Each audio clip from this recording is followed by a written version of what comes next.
The Marshalltown fire victims are trying to rebuild their lives at a new temporary shelter in Denver. This is in downtown Johannesburg. The site will be their new home for at least, well, should we say, at least for now.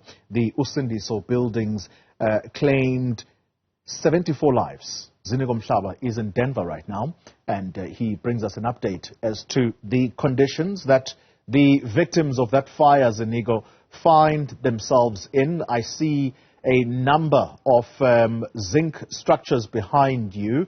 Is that place conducive for people? I would think that many of them as well have children. Do they have proper services there running?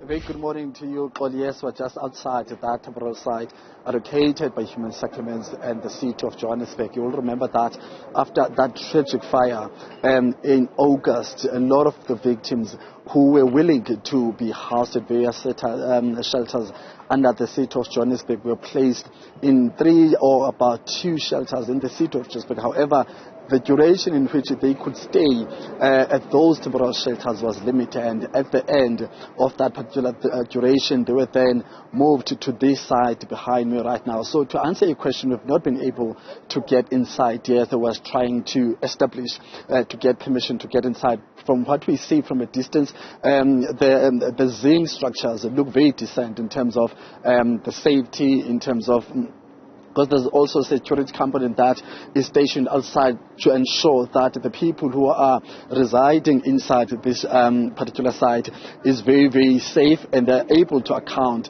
in terms of who comes in and who comes out. But from what we understand, in terms of the basic services, there is water available. There is some temporal structures which are used for toilet service as well. But let's get a sense of how the engagements have been between stakeholders of this particular city of Johannesburg, because you also remember that now the victims need to integrate with the general public of the city of Johannesburg. But let's get a sense of how has that integration been, and were there any engagements, and in terms of what and municipal services, and how is this then community fitting into the overall picture? I'm joined now by Sanko, Mr. Thomas, who's the one of the top leaders of the SANCO in this region. Dr. Thomas, thank you very much for taking time out to speak to us.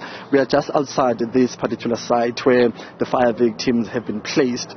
How crucial is this, and were there any engagements between the city and stakeholders such as yourself in terms of making sure that these people are safe and are able to integrate with the general public? Good morning, and good morning to your viewers. To be direct to the point, there were no engagements with the city. We also got surprised that the people were brought here again at the temporary site. But we believe and trust that maybe the city is doing assessment like your socio-economic challenges of these people and relevant issues like your schooling for the kids, because obviously there might be kids who are schooling here I'm sorry, and all these other relevant issues. So in terms of now them being able to access and also participate in community engagement and community activities, how are you willing to come into the picture in allowing them to be part of the general society? As you said, that there's no engagement between yourselves as the organization responsible for the public, representing the general public. So what is it that you like them to do going forward? The city or these people? The city and yourselves. We definitely need to engage so that we see how do we assist, because I believe it's not only the city that can deal with the situation here, but as stakeholders, we have partnership with other relevant donors that can donate your sanitary pads, that can donate food, like now coming here, knowing the situation that I'm going to come across. I've already spoken to few who will be willing to give food, who will be willing to give sanitary towels. But if there's no engagement with the city, the people will be left vulnerable without a proper dignity that is given to them.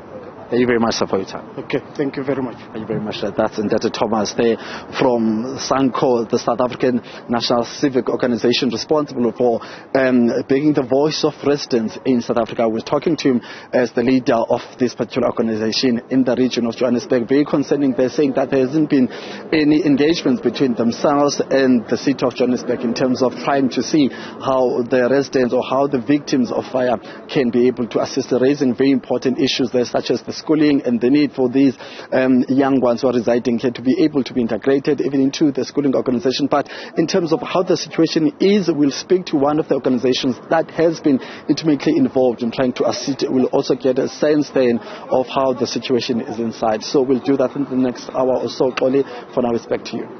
Ziniko Mhlaba live for us there in inner city Johannesburg. Thank you very much for the time being.